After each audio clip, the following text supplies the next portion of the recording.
brief overview about Taksha. So we have a we heads have a heads runtime runtime, and central management console, UNS, event streaming, API Foss integration. Heads Heads runtime runtime in in the the sense sense we we deploy deploy the the device, device, or or they they can can also also to to the the customer customer who who is is manufacturing manufacturing company, company. they They can can also also use use the the systems systems they they deploy deploy on on their their premises. premises. So on the So on edge, their the edge, OS will the be OS running. will be running. So it will So it communicate will with all communicate the with all the PLC PLC sensors in sensors different in lines. different lines. It will It capture will all the capture data. all For the data. For example, example, I will give an will give an how how the manufacturing Toyota or Hola, how the manufacturing companies will be, Toyota will be having in Japan, manufacturing in Bangalore, in Chennai. They'll be having a concept of like, the line will be there, then station will be there. In the station, the different devices will be connected. So before station, there'll be city or town. So that way they have the hierarchy. So where they can capture the data and they can analyze the data and they can come up with the user friendly solution also. So unified namespace, as I mentioned, all will put it in a unified namespace, which will help us, to leverage or to scale the any production. So So the event streaming, basically event streaming, I will explain in more design part. The event streaming is like, the data streaming. Basically, the data streaming, not only we are getting the, getting raw data, but we are labeling the data properly. As I mentioned, the sensor data will be different, temperature will be there. Usually in manufacturing companies, temperature will be there, rotation will be there, the door status will be there, the different CNC machines, door open, close, those status. So those will be, in event streaming, we label it properly. And we're providing the API first integration, so using API they can develop the application. So why India needs the Taksha factory OS? So So we are closing the gap. So it will help in digital backbone for the manufacturing companies. It will be It will be affordable as it is open source. Small and medium manufacturing manufacturing companies can use it. If it is If it is small manufacturing companies, they can use our open source and they can help and leverage the production. Then it will democratize access and it is a homegrown innovation.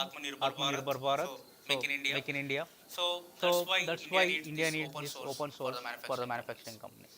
So I will So I will go deep dive or more technical as Foss is more on technical. So I will go So I will go and explain explain about the architecture. The The Taksha Taksha heads, which I told like it is an head, it can be any device, it can be GPU also. As per the customer requirement, they can install on the premises. And it will protocol, it will support all the 50 plus protocols of manufacturing companies, the OPC, MQTT, Modbus. So it will So it will communicate with those PLCs and it will get the data and it will store and power for the reliability operations. So So we basically we are using UMH core. That is again one more open source. So on top of that we are using the application. Taksha console is an UI, so it is a central management platform. So it is configuration management at scale. They can harden a station, as I mentioned. So Toyota will be having different locations. So they can configure all those on the UI and they can get the data. This is a tech This is a stack. tech stack. This is a factory This is edge a factory layer. edge layer. This is a shop floor. As I mentioned, In the in manufacturing companies, there will be different PLCs, sensors, machines, and robotic arms will be there, which will which will be communicated to the Bentos. Bentos is basically a configuration. It's very easy. An AML configuration. How many of you know the AML configuration? Yeah, Bentos. Yeah, Bentos. Yeah. So it's very easy, lightweight process. It is. So you can So you can configure, the protocol converter, everything you have. You want OPC UA, protocol, whatever you want. You can add it and you can communicate with the Red Panda. Red Panda, I think most of them also with the streaming purpose they use. And then that is coming to the UMH core. UMH core is open source.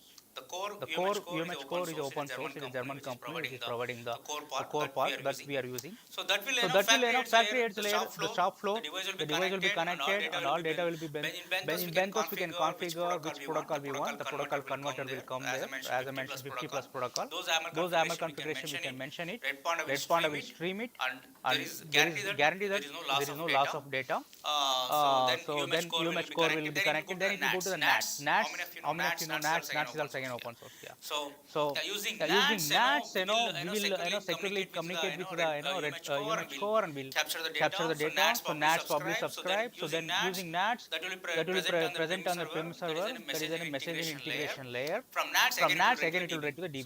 So then that is we use the PostgreSQL time series table basically because the data which we are getting from the PLC will be coming with a timestamp. It will be sending every microsecond what is the door status, what is the temperature, what is the count. All those will be coming from the PLC devices, which is time series TV. That's why using PostgreSQL. I think PostgreSQL everyone knows it's very famous open source also.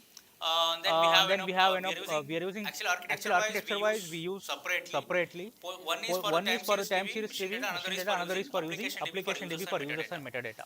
And in the Grafana Grafana we are using for the dashboard, where we capture where we all the capture data, all the data, like with respect to, like as I with respect mentioned, to, as I mentioned, imagine like Toyota, we capture the we data with capture the respect to data with respect to cities, the cities, floors, the floors, lines, machine, lines, station, machine, and then station, along with and that then one, we'll along get with all that the one we'll get all the device data also, device data also, like what is the like what is temperature, the temperature, so the PLC's, so the what PLCs, is the what door is the status, door all those data status, will be all those data captured. will be captured. So from So Grafana, from we'll display all Grafana those we'll things, display and all even those we have things, the and alert even we have also. the alert Like they also. can Like configure they the can alert configure system. the alert system. What will happen in What will manufacturing happen in companies? manufacturing So if companies? So temperature, if temperature the exceed, CNC machine the will get CNC machine stop will get immediately. stop immediately. So they can So write they can write code, or they can code, or they can configure it. configure If it. this any If machine this reach any this machine reach temperature, this send alert. temperature, send Alert can alert. be through Alert can be through SMS, call, or SMS, anything. call, or anything. So it will So avoid it will future avoid problem. future problem. So before that So they can before that they get can alert, and they get can alert, and they can make it shut down or make it shut whatever. down or So it will whatever. help So it will help to make it to production make it running production continuously. running continuously.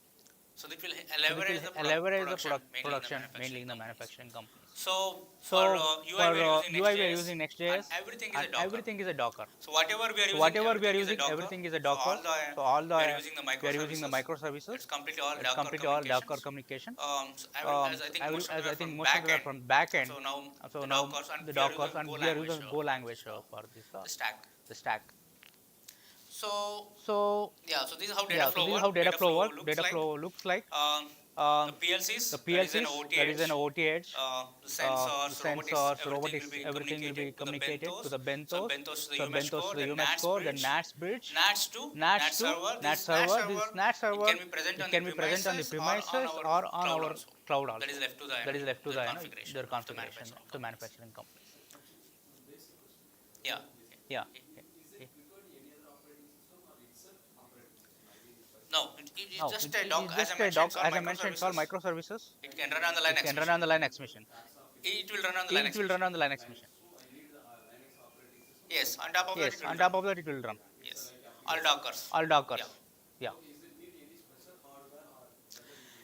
it's good question. it's good So question. special, So special, as I special hardware, mentioned, like special if hardware, like the if the the manufacturing is a bigger manufacturing is a one, bigger one, then then they need a they GPU need a also. If GPU data also is more. if data is more. Otherwise, normal Otherwise, CPU is normal enough. CPU is enough.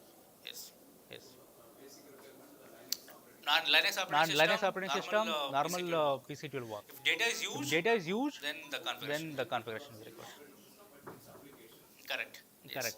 But Yes. GPU But is mainly for GPU is AI mainly for application. AI If they're application. developing, If they're then developing, required. then required. Otherwise, Otherwise, any system, any Linux system, machine will work. Linux machine will work.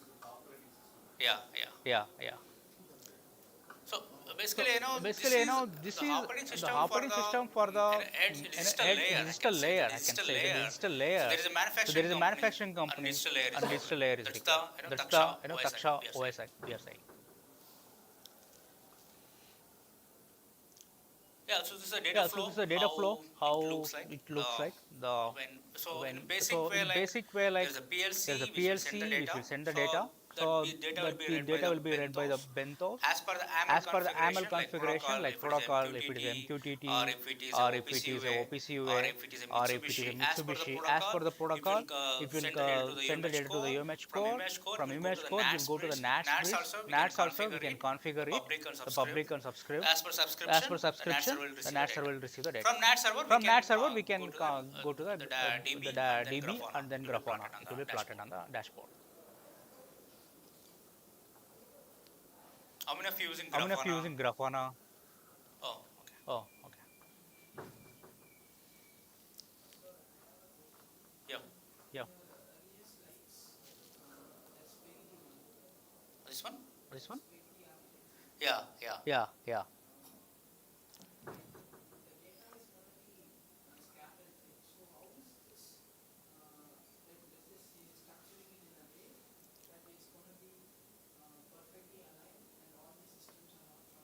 Exactly, good question. Exactly, good Yeah. question. I will Yeah. give an example. I will give an So, example. So, see, the data will be like the this. data will be like this.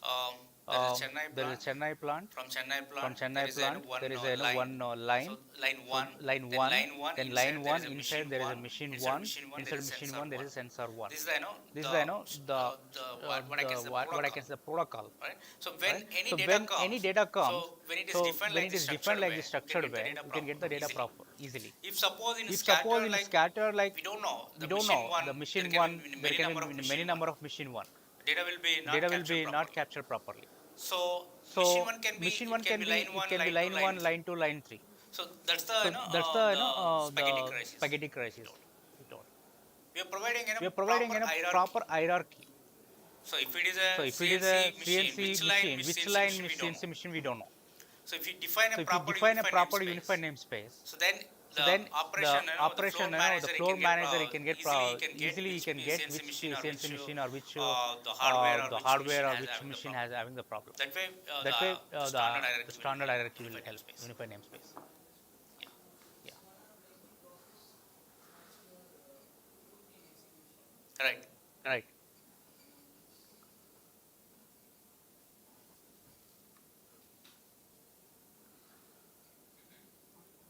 Yeah. So if any question on data Any flow, question on data flow, like. so UMH core So is UMH again, core as I is told, it's again, as I open told, source. it's open source. It is a It German is a company. German company. They're providing. Using we are developed Using this we are developed this digital bank. digital back.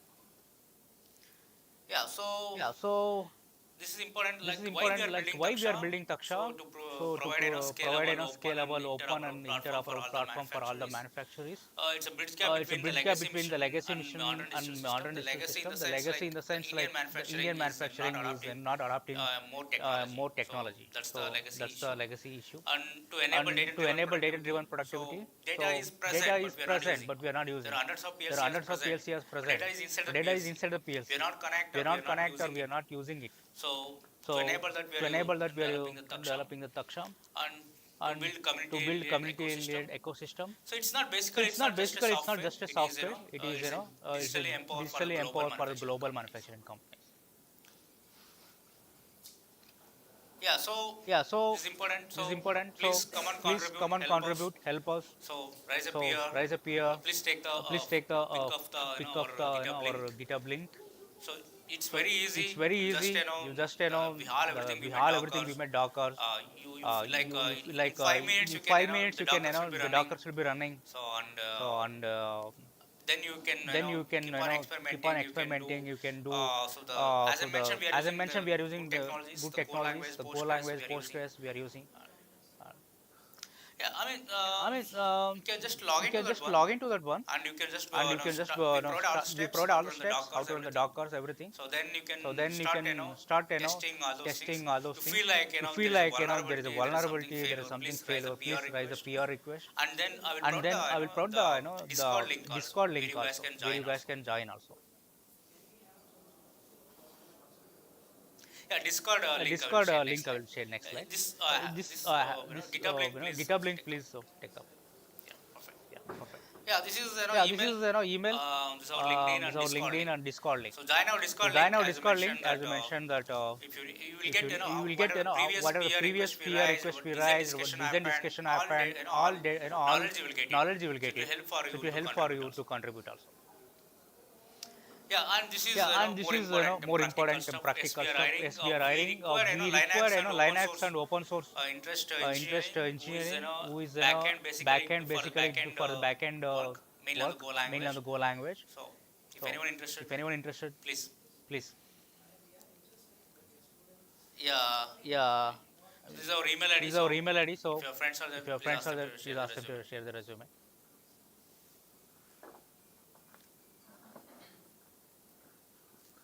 Yeah, so Yeah, so if you're students, you can if you're contribute students, you can open source. contribute open source. Yeah. Yeah. So So who are already graduated and experienced, they can join. It's for a backend It's for a engineer. backend engineer role we are hiring. So this will be in So Bangalore this will be in location. Bangalore ISC, location, Institute of ISC, Science, Institute of Art Science, Park. Art Park.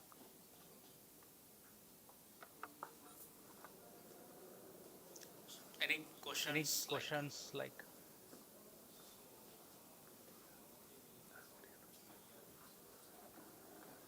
Right. Right.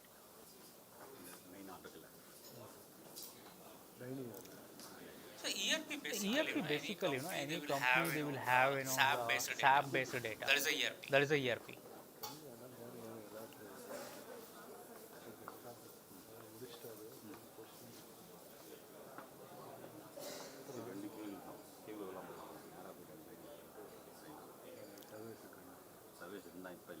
No, basically we are Basically, providing, we are providing support for the ERP support for also. the ERP also, the kind.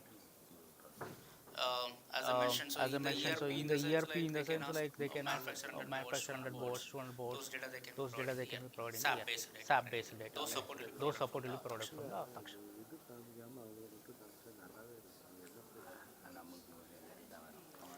yeah. Yeah, Managing. managing.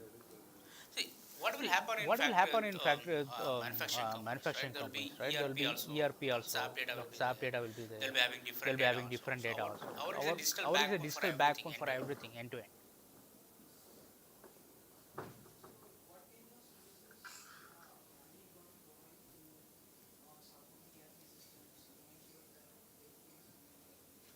See, for See, example, for example, ERP, ERP, there is, for there is, example, for example, we need a few we need a items for the few items for the manufacturing. Okay, manufacturing. so Okay, that count so is that less. count is less. So for that, they So have to for come that, and they have check to it. come and check it. So for example, So there for is some example, tools there is required, some 100 tools tools is required, 100 required. tools is required. It will become It will 5 or become 6. 5 or 6. So those So things they have to those come and things they check. have to come But and check. using our But OS, they using can our capture on OS, the they can dashboard. capture on the dashboard. Once it become less Once it than become 10, they less can send than 10, alert. they can send alert. That way, That way, they can develop the they can application. develop the application. Yeah, correct. Yeah, correct.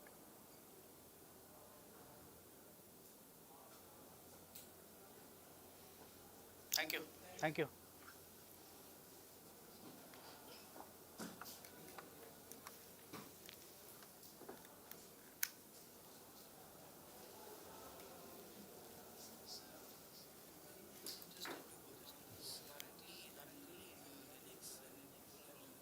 Okay.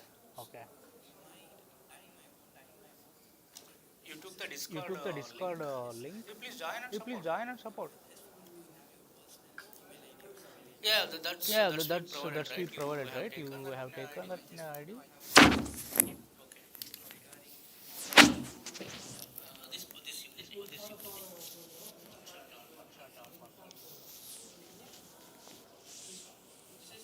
yeah, yeah. See, in our team, 8 people are there. People are They there. can connect with They you. can connect with you.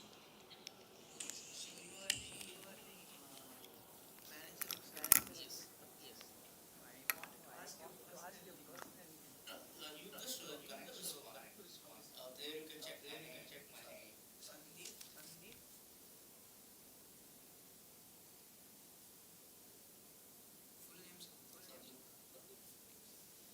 Takshay, you can type. If you get, to check the web page also.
அந்த main ஆளுகள் eight மாதிரி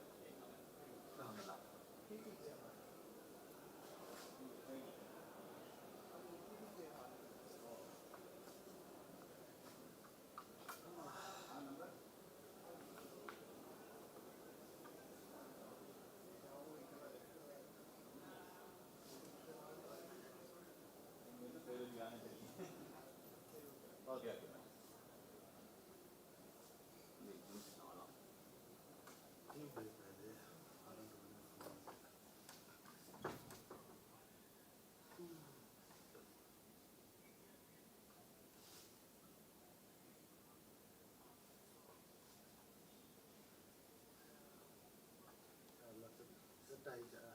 என்ன பண்ணுறாங்க எல்லா இதுலேயும் இதே தான் இதே மாதிரி தான்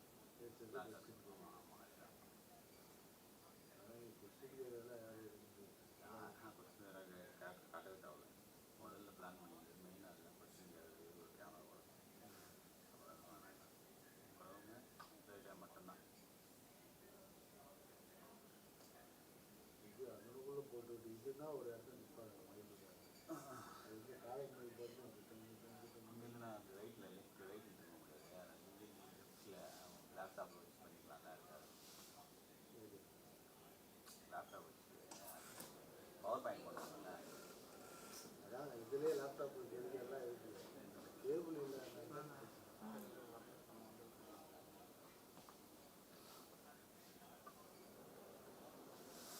இது ஆள் 1 2 3 கரெக்டாக போட்டுருவாங்க எக்ஸிபிஷன் ஆகுறது கூட எக்ஸிபிஷன் ஆகுது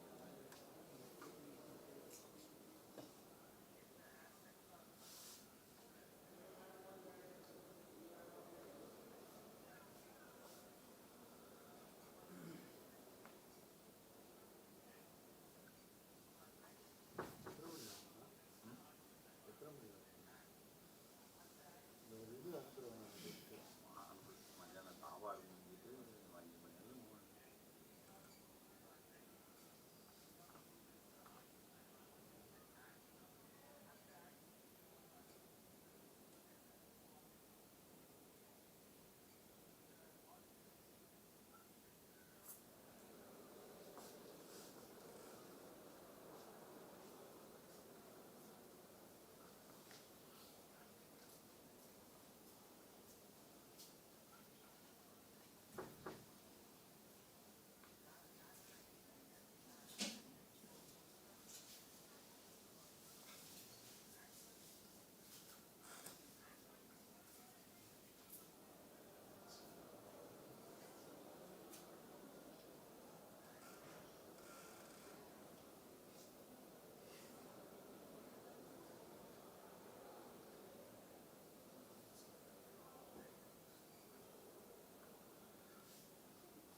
நாளைக்கு காலையில் பண்ணி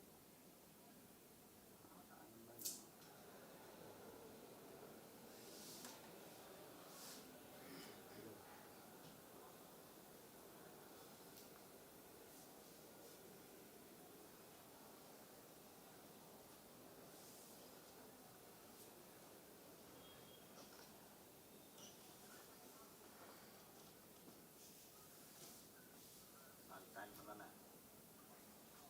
நாளைக்கு சாயந்தரம் தானே அந்த இன்விடேஷன் தான் சரி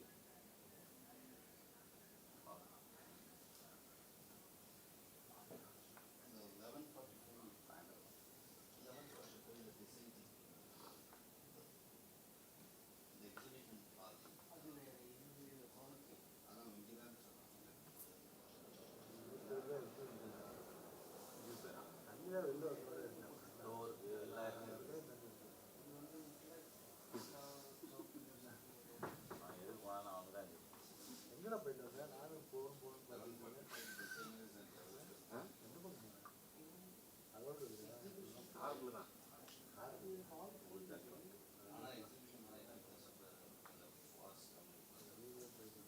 இதெல்லாம் போக முடியாது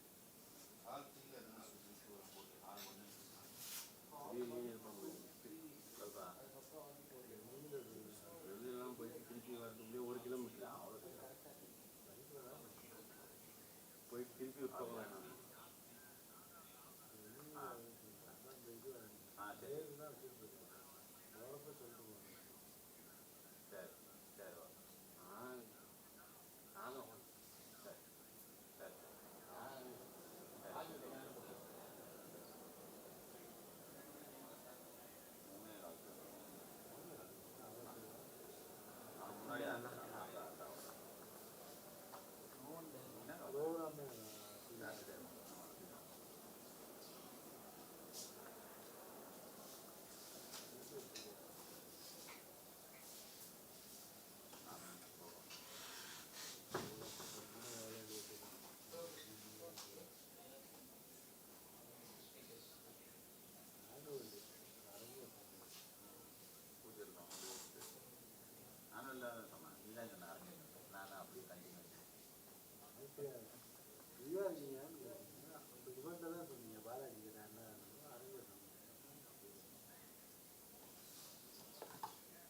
charging sometimes of this.